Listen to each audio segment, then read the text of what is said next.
We are finally back with the afternoon updates on a day where we have seen a big confirming bar to the upside, but are there some things looming out there? And this is what's going to make this video a real banger. Is this is such an interesting time. We have such interesting things happening that we can read into it in multiple ways, and we are going to be paying attention to a lot of those things in this video. So we won't be just jumping straight into the SPY. We'll be looking at some other things, but I think the biggest thing is to get started because we've got a banger lined up for you today. All right, let's get into it. First thing I wanted to talk about was the dollar, and this is very interesting because the dollar's not in a state where it looks like it's going to completely collapse, but it is in a state where it's testing these lows and might need a reaction up, and the dollar going up could mean that the overall value of assets is actually going to turn down, meaning the SPY and the Qs could actually head in the downward direction. But something that I was paying attention to here was, hey, okay, we have this red line. So what's a time where we had that red line? And this was actually before 2021, 2022, when we got that to trigger literally like days before we actually experienced a top in the market, which happened on January 4th, which is right here, right? So right in these areas is where the market was topping back in 2021 to 2022, and this was a big deal. But I want you to notice what the dollar did first. The dollar actually dropped down pretty dramatically first, then we actually saw that start to ramp up and create those bottoms to keep that positive trend for the dollar. So is something like this going to happen here as the SPY is overall heading into upward directions? Now I wanted to really compare this with the price action here. So we'll notice that this is that point of January 4th, 2022, and we started to head in the downward direction. But during this downturn, we actually saw the dollar heading down, and then we experienced some kind of bounce. Now during that bounce, the dollar was actually bottoming, and this move down was actually where the dollar was heading in the upward direction. So my question to you today is, and this is just something you're going to have to figure out, right? And maybe we need to watch price action to have it be proven, but are we in a situation like 2021 and 2022? If you notice, back in 2021, we actually saw a big dip down. We saw a move up to go retest those highs. Then we got another big dip down, but then we were able to go to all-time highs very rapidly. Now, I want you to look at this from what we're at right now. So right now, we actually look at this and we go over to it and we go, okay, well, what do we overall have? Now, this has been a more complex, I would say, issue or a complex price action, but you do notice that that ended up seeing a big downward move, and then we go up to retest those highs, and then we see something ugly again happen, and it's pretty rapid. So the last time it was rapid, this time it was rapid, even more volatile, I would say, with some rip around behavior. But this overall proved to be a base that then curled up and showed one more push higher before that actually collapsed. So something I'm going to be very aware of here is we see that positivity. We see the volume on it is not too shabby, right? It's starting to increase a little bit slowly there, but it is increasing. So this invites us to target a weekly expected move, maybe even target a monthly expected move. But one thing I want to take into consideration is we're seeing a lot of action that is very similar to 2021 into 2022. And if we actually make some kind of rapid little 4-day run here and then that ends up failing, I will be watching out. And the main thing we can watch in this area is, do we still hold the divergence, right? You still have the divergence at this point. You still have that on the SPY. I know we're talking about the bigger time frames. We are going to get into the shorter time frames and talk about daily expected moves for tomorrow in a moment, but I just wanted to get this across that the dollar can first reaction go down while the market potentially even remains at higher prices and then go down at the same time. We get another pop and then that drops again. I just wanted you to be aware of that. Notice that the dollar is dropping off very rapidly, and that is an interesting signal because the dollar and the 10-year yield have been moving in tandem, and this was the big hint going into today. The big hint going into today was actually oil. Oil with the big drop-off. I mean, oil with the big drop-off actually was a good hint that we were going to see some pressure down for the 10-year yield. The other hint was the fact that the dollar never really kept that run going, right? It's been negative for a few days here, and the 10-year yield and the dollar have been tracking in tandem for the most part, very, very correlated. So as the dollar dollar dropped off and wasn't really trying to go make new highs up in here, we noticed that the 10-year yield was able to fall. Now, is this a big deal? Yes, it is, because you were 1 day away from confirming this to the upside. Okay, so that's bad, because that would have said, hey, we're going to fight inflation. But I think what is starting to leak into people's brains right now is the fact that we might not need to worry about inflation. We might want to worry about the economic downturn, the slowing down in growth, and the potential for recession coming around the corner. That is what I'm seeing with the 10-year yield and how the dollar is behaving at this moment. But it can lead to a very short-term squeeze for the time being. Is this move overall real, right? If you're in calls, maybe you're a little bit sketched out, like, hey, is this move overall real? I am in the belief that we could fail this move even tomorrow going into maybe even Monday. I really do think we are at a time where you could see 1 or 2 days, maybe 3 of positive price action from here, and then we end up falling down. And something I just wanted to point out though, just because I'm saying that, I still want to point out that this move is very real. We look at high yield growth, HYG, that is producing some upside. You need those bonds to be participating, and the yields are dropping, and people might be celebrating the fact that they are dropping. This is a good thing. This is actually something we see at major tops. People might be buying into the stock market in celebration that the 10-year yield is turning down. So that is something that we want to keep in consideration here. We are at a vulnerable spot, not a crazy spot, not an absolute crash spot. We're at a vulnerable spot. We've had plenty of vulnerable spots in 2024, and we were able to work out of those conditions, but we are glad that we are aware of them because bad things happen during that time. HGX is suggesting that it could curl up on a daily chart and see a daily move to the upside. Very flaggy at this moment, but HGX showing, hey, yes, this is positive today, so this move is relatively real right now for HGX. XLU trying to make some upside as well, so a lot of things are suggesting, and volatility dropping off, going down to our 1504, which is what we were leaning toward.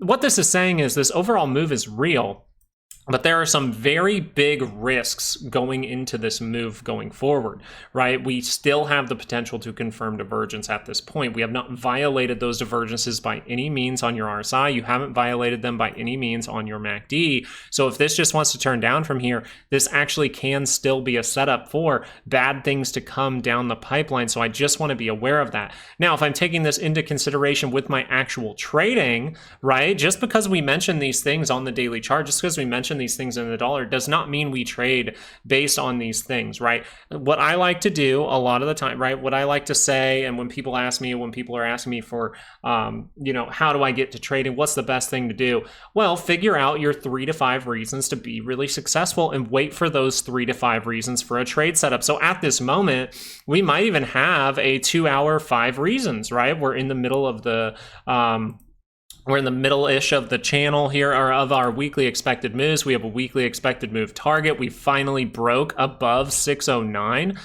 Very, very good. Taking out this high, taking out these levels here. We've broken through the trend line. We've seen the MACD curl up into positive territory. We saw that on the RSI. We saw it fail to go negative. We saw us break through resistance. I mean, you can come up with a ton of things to say, yes, a little 2-hour trade confirms up like this and ends up going to a weekly expected move would be great.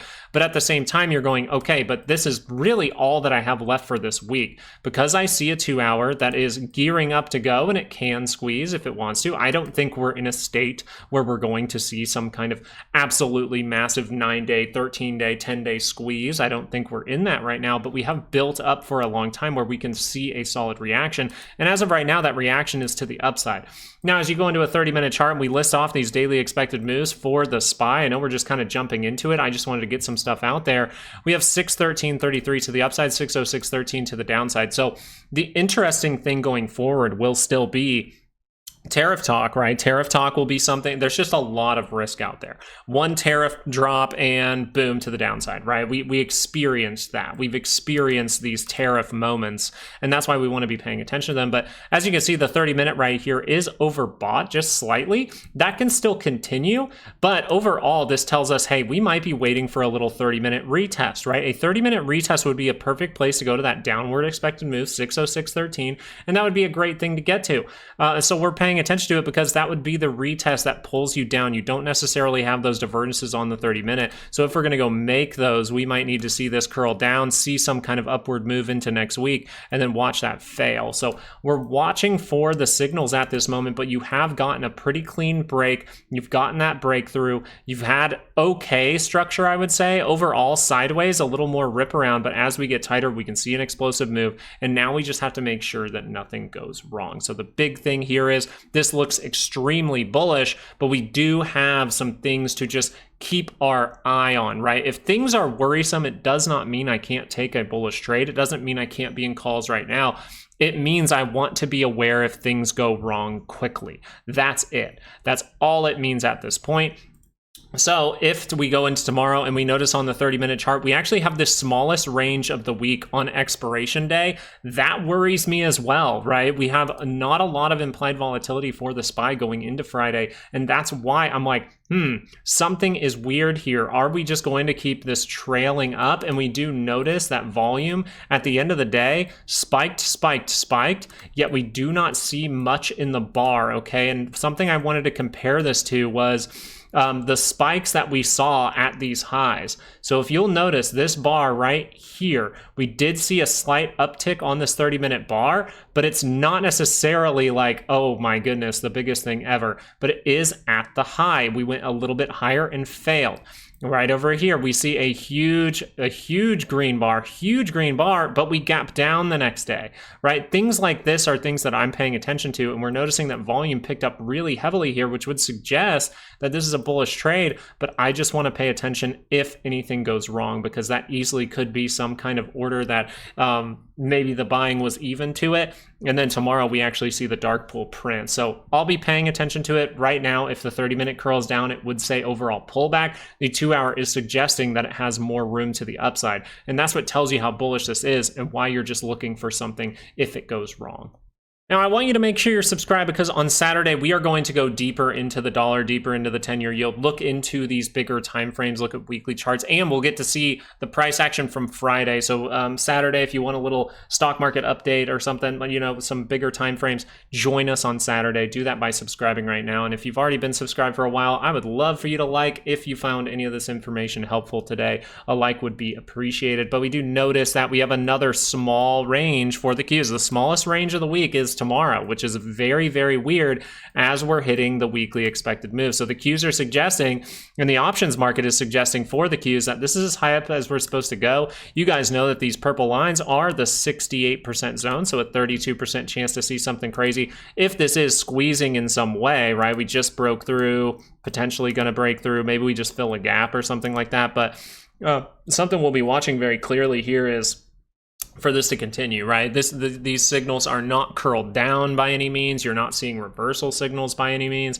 You're just seeing, okay, this is an upward move, and we could continue that upward move, and that's pretty much all you're getting right now. But we are running into a weekly, which would suggest resistance, right? This is the best support, the best resistance, the best profit-taking lines that you will see are these purple lines, and you will notice that the 30-minute is getting up there. It is getting up there. It's getting 2 touches right now, right? A double touch of overbought territory, and we are noticing that a pullback to retest or fill a gap. Notice we left a gap behind as well. Very interesting. So the 30-minute doesn't suggest that there could be extreme negativity here. I'm just going to be aware of it because the range is so small for tomorrow, and there's a lot of tariff talk still going on, and there's some big moves happening from the 10-year yield and the dollar at this moment. So we'll be watching. If the 30-minute does curl down, the most likely scenario is to hit 531.84 and then be able to see another upside move. So we'll be paying attention to it, but we just want to be on guard if the 2-hour actually crosses. Right now we do have 539.96 to the upside, 531.84 to the downside. That would tell us that if this 2-hour move is going to continue and get overbought, somewhere where it can run into resistance is pretty much 540. Okay, 540 is going to be a big level for the Qs. Now, this would do something interesting, just so you are aware, and this is why it's good to potentially show up for the Saturday video. We've hung out in this area for a long time, right? We've hung out in this area for a very long time, honestly. I mean, if you look all the way back here, all this mess that's happening, we end up to the upside. And if you look at this, if we just zoom out and kind of look at that green here as this thing, as we're just drawing a line through it, you're kind of going like, hey, we're using something here, we're using something here, we're using something here, and that could push us to the upside. So we'll be paying attention. This is something very interesting for the time being, which is, do the Qs go make a new high? If the Qs go make a new high, I will be leaning towards a corrective move if we turn in the downward direction. If the Qs actually just see something bad right away into tomorrow, or we're not able to take out this high in any way, then I will be really leaning towards, hey, we could actually see some kind of stock market crash. Now, we still will be paying attention to the signals, right? We trade like water on this channel so that we are open to the signals at all times, but there are times where if you have a bearish signal, which this is one of them, the SPY still has that divergence, the Qs make a lower high, which they've already tried to once. This can get really interesting. This can get pretty bloody pretty fast. Now, I know this is a weird part to talk about it, but AMC and GME, we actually need to talk about those. Even if you're paying attention to the regular market, this could hint that we are going to see some kind of squeeze in a lot of these smaller stocks. We're noticing things like Wolf starting to pop off. We're noticing things like FFIE starting to pop off. We're even noticing things like AMC starting to pop off, and it's doing the crazy thing. Why were we paying attention to AMC and GME ever since this point back down in here, and really throughout this? We were watching it as it was making that divergence point. We were watching these because the IV for GME dropped really low. And by the way, that purple line there, we do have daily expected moves for AMC and GME and all the other stocks that we're going to cover, and more on Patreon. The link is down in the description. It's $7, and you can get all these purple lines to really know, like, hey, where does the fight really begin for AMC? Well, it begins right here. And what are you noticing? We go up to that line and the fight begins. So the next bar is literally the fight begins. So this will be very interesting because GME right now, I don't know if anyone is paying attention to this, but GME right now is at 2808. You are seeing a 6% increase right now with that one daily curl up. And yes, that is a good confirmation. And yes, it is that tight. That's right. The implied volatility for GME is super low. So why was I paying attention to GME when implied volatility was super low? Well, I was paying attention because everyone pays attention when implied volatility is really high. But implied volatility being low means options might be cheaper. If something unexpected does happen, then people can get taken really off guard. So wouldn't it make the most sense for something crazy like a squeeze or something to happen to GME if the implied volatility is extremely low? And I'm just gonna read it off for you guys just to tell you what the implied volatility for the week is for GME right now, right? Based on our calculations, we had 57.3% going into this week. That is extremely low. It's almost half of what you normally see. And then we notice that on the daily scale here for tomorrow's close, we have almost just 59.9% as of right now for implied volatility. That is extremely low. GME usually has over 70 or 8, usually it's over 80% implied volatility every Friday. That is lower right now. And then usually every week you have over 100%. So you are seeing dramatically low levels of implied volatility. Why are we talking about this? Because I don't know how this will affect the market. This is very interesting, but if you go to the JPY as well, right? A lot of people talking about the carry trade with this, and this can really affect markets too, just so you're aware. I don't know if that's the one I really like. I like this one.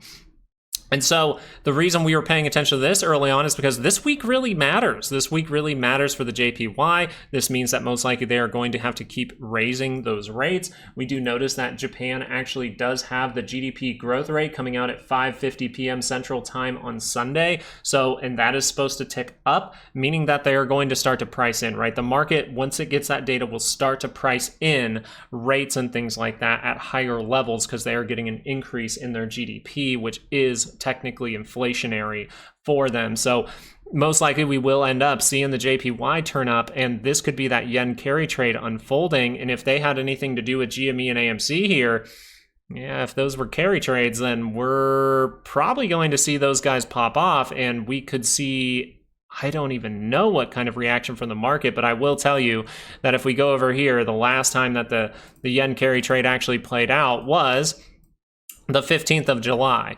Okay, so if we go back over to here, we look at the 15th of July. What happened on the 15th of July? Really bad freaking things, and you were at a high, right? Really bad things, and you were at a high. So if that plays out over the weekend and we go make a new high, and then they just rug pull everyone, I'd just be a little bit cautious is all I'm saying. I'm trying to display to you that, yes, this is a bullish break, but I'm not expecting it to last very long unless the signals prove that it's going to last very long, because I think that this is very fishy. I think it's fishy that the 10-year yield was about to turn up and then we just see that dramatically drop off. And I think people are pricing in the fact that we're most likely going to see a recession in 2025 or 2026. But that doesn't mean that we can't see some runs, right? We were paying attention to Apple on the 2-hour. And what we're really watching for Apple, right? We were waiting for this, right? Everything that we talked about with Apple is starting to play out. So this is very nice. Now, we were paying attention to this level right here, right? Down in these levels, we said if you take back the 5, you're looking for that reaction to potentially all the way up to 238.28 or something like that. Hey, we got that. We got one big bar to trick some people with the earnings, and we come down. Now, why did we want this to come down, right? When we hit this, when we were drawing this out, we were like, we want it to react to here. We want that to get the right shoulder. And if it gives us a hint saying, hey, yeah, I'm a higher low, that will really help us out. Well, we notice that left, the head, and the right shoulder pop up. We see that confirmation. We get it to confirm once here, but we talked about the 30-minute and why that move was troublesome. Then the 30-minute curls back up, sees that 2-hour move, and we get that prolonged positivity. If you have weekly expected moves, you know what we're probably going to talk about next. Well, the 2-hour is overbought, so unless this thing's just going to gap up and go, well then, this most likely will retest something like 236.36, 236.36, very important level for Apple at this point. The fact that you're above it is great, and that's where the bullishness can really set in. I just want you to be aware of some potential things that could hint towards some risk as we see retail the most exposed in our history to markets at this point. You have the highest American household participation in the stock market of all time right now. So that is something very big to be paying attention to. Usually that means, you know, what does Wall Street like to do? They like to take money away from retail. So if retail is all in stocks right now, I'd be a little bit worried. But something I would watch for are pullbacks for Apple. This is not a bad move by any means. This can continue. The daily chart is trying to go positive, so all of this looks all right. We just don't want that to make another quick move and then flush. That's pretty much it for Apple. As we go over to something like Tesla, you're really wanting the daily to be able to confirm up here. And this is kind of what I'm getting at.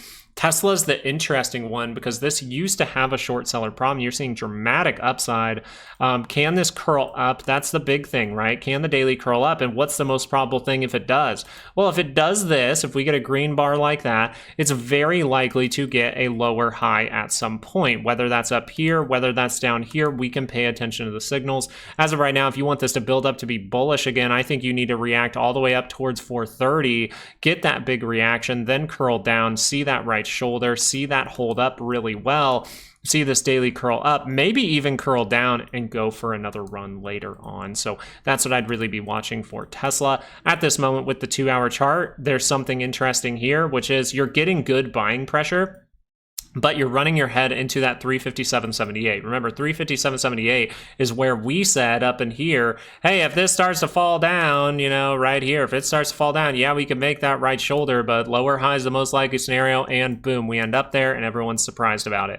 We've been mentioning 357.78 since up here, okay? Since up here, we're like, you gotta retest that breakout for us to be happy. And what are you doing? You're retesting that area right now, which is just fantastic. So we're watching this and we're going, does this have great reversal signals? No, it doesn't. This thing could curl up even more tomorrow, still fail and give you a divergence. This thing could curl up and see a good move and still fail and give you that higher low, right? So something you're going to need here is prove that this is a strong move, or prove it's going to be a strong move with a strong base with a divergence or a higher low for Tesla. This is where it gets really interesting. I did show some of those risks at the beginning of this video, but we are seeing some stocks. Now, this is going to flip back and forth, right? This is going to go back and forth. There's going to be some stocks that look really good and some stocks that look like they really need to be pulling back. So the 2-hour for Amazon is something very interesting here. You are noticing that wants to curl up. The positioning of the MACD states, hey, we are pretty damn low here, so a lower high makes the most sense. this would add some more credibility to just some run that gets you up into liquidity and then it breaks down. So that's what I'd be watching for as far as the 2 hour goes. But an interesting thing about this 2 hour is you have 2 hour divergence on the RSI. You have 30-minute divergence all across this thing, and it's still holding that point. So the 30-minute has confirmed. This means an attempt to take back the 5 is most likely here. Pretty much what this is saying is this is a base at this point, and we are going to make an attempt to see something good as long as nothing bad happens. So if this 30-minute does rotate down, negativity will still be the answer. You are still below the 5-day moving average. But Amazon is showing a signal on the 30-minute. It's showing it on the 2 hour, but the 2 hour looks like a lower high could be there. So this just tells us Amazon trying to make a base, has high potential to see some kind of upward move, which we can read into as we look at more of these stocks. One of those stocks I want to read into is NVIDIA, and this is what I'm saying, how it's kind of back and forth. It's kind of like, hey, what is going to go on here? Because at this moment, you actually see 30-minute divergence that way, right? You see 30-minute divergence that says, hey, can the 2 hour cross down? And that's a big deal. And you actually see the 2 hour divergence as well, right? I just was looking at the 30-minute all day and like, ugh. But the 2 hour is showing it too, which means the daily has that opportunity to turn down here. Now, what's the big thing that people are probably talking about? Probably talking about Wyckoff, and then probably talking about, hey, if we build up to here, retest, that would be fantastic, right? Those are simple things, but you can just notice that we have 30-minute and 2 hour divergence, and this is if it's going to be some kind of move that starts to retest and break down further. Hey, this would be the potential signal that you see before that happens going into a Friday with low implied volatility. If one surprising thing, one bad thing comes out in the media, or they push something bad in the media and it causes people to sell, we can see people go to that sell button pretty quick. But for NVIDIA, I think a 2 hour pullback still makes the most sense, but I'm aware that there is a divergence there. I'm aware that we never really retested these key levels just yet. So if that 2 hour is going to be a retest, okay, do that and turn back up. If it's not, then you're probably going to see this low taken out, and you might even see a daily cross, and you might even make a new low for NVIDIA.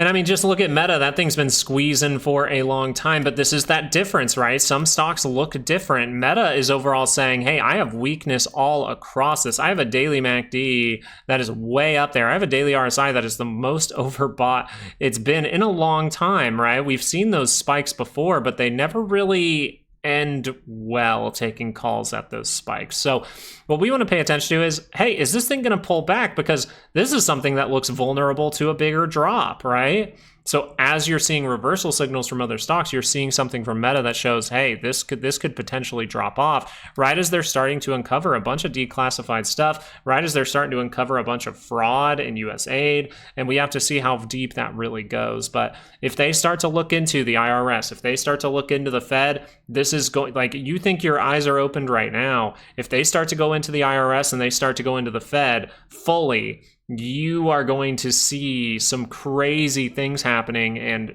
weirdly enough, we might talk about it on another video, but it might be one of the biggest bond scandals you've ever seen in your entire life. So we'll check it out as it comes out, right? We don't want to speculate on anything. If they're going to find that for us, they're going to find corruption, they're going to find fraud for us to talk about, hey, that's fine with me. But for Meta, this is a extremely dangerous stock right now, in my opinion. I think it's very vulnerable to a big drop at some point. But I also think this could last all the way up until 750. So it will be very difficult to short. I've said that multiple times at this point, but just be paying attention because Meta is saying kind of the opposite of a lot of stocks out there.